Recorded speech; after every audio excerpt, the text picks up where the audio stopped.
Tanghaling tapat nang dumating ang babaeng ito na nagpakilalang dalaw ng preso sa kulungan ng Novaliches Police Station. Ang pulis na ito na napadaan noon ay napatingin sa sospek at may kinausap na isa pang pulis. Makikita ang pagturo niya sa babae.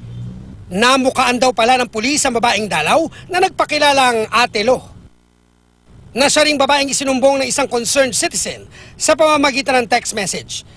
Isa pang concerned citizen ang nagkumpirma ng kaparehong sumbong at nagpadala pa ng litrato sa pamamagitan ng email ng pulisya.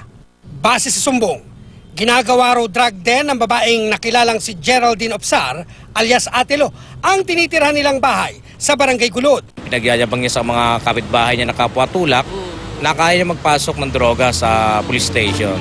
So nung makareceive tayo ng ganyang information, in-alert na natin yung ating mga custodial officer. Dahil babae ang dalaw, babaeng pulis ang nag-inspeksyon sa kanya. Maya-maya ay yumuko ang pulis. May nahulog kasing mga plastik na galing sa pantalon ng babae. Ang laman nito, nakatiklop na foil at dalawang plastik na ayon sa laboratory test ng PNP ay shabu. Hindi na itinanggi ni Opsar ang tangkang pagpupuslit ng droga sa kulungan. Inutos lang po sa akin kasi yan ng girlfriend ng detainee sa loob. Paglabas ko daw po na ipasok yan, babayaran niya ako paglabas. Magkano bayad doon? So, 500 po. Lumabas sa investigasyon na matagal ng target ng SDEU ng Novaliches Police, si Opsar.